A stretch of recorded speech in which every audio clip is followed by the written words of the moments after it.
démocratiques, politiques, les libertés, le droit de manifester. Ils nous ont répondu de façon défavorable, alors qu'à un certain moment, même pendant le confinement, quand il y avait ces mesures sanitaires, on obtenait des autorisations. Mais on se pose la question pourquoi. D'ailleurs, je rends hommage à l'avocat qui nous a accompagnés hier au tribunal administratif de Paris. Parce que nous avons décidé, cette fois-ci, de ne pas nous arrêter là, comme ils l'ont fait le 21 février dernier pour les 2 ans du Hirak. Ils sont en train de refaire la même chose. Et je vous rappelle aussi, parce qu'il y a pas mal d'entre vous qui ne savaient pas quelles sont les raisons qui ont été avancées. Contexte électoral en Algérie, menaces terroristes, plus insuffisance du personnel policier pour encadrer la marche. Ça veut dire qu'ils veulent volontairement ignorer que pendant 3 ans du Hirak, c'est le peuple algérien qui organise. Le pacifisme, c'est le résultat du sens de responsabilité. Nous n'avons pas besoin que les policiers protègent notre marche. On se protège soi-même. Nous marchons tout seuls et nous nous protégeons nous-mêmes. Il ne faut pas oublier le caractère du pacifisme, le caractère pacifique, la silmia, felwif du peuple algérien. Ils ont avancé les mêmes arguments que la marche du 21 février qui a été annulée, interdite.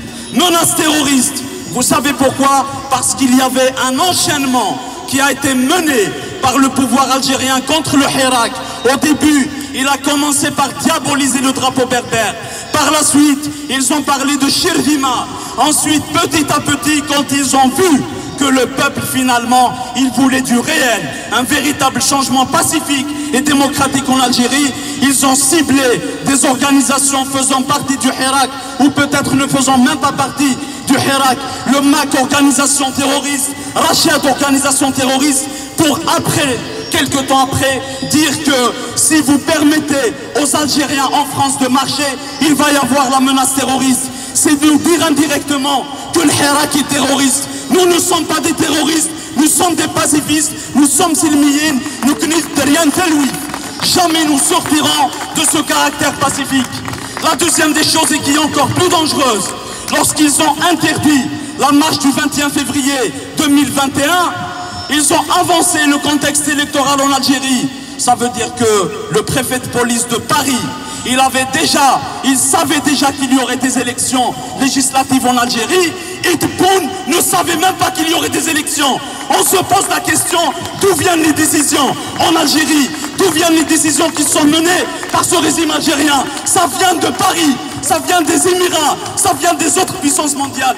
Le Hirak, il ne veut plus de puissance mondiale, pas d'ingérence en Algérie. Intelligemment, nous sommes en train de nous adresser au peuple, aux militants politiques, aux syndicats, aux partis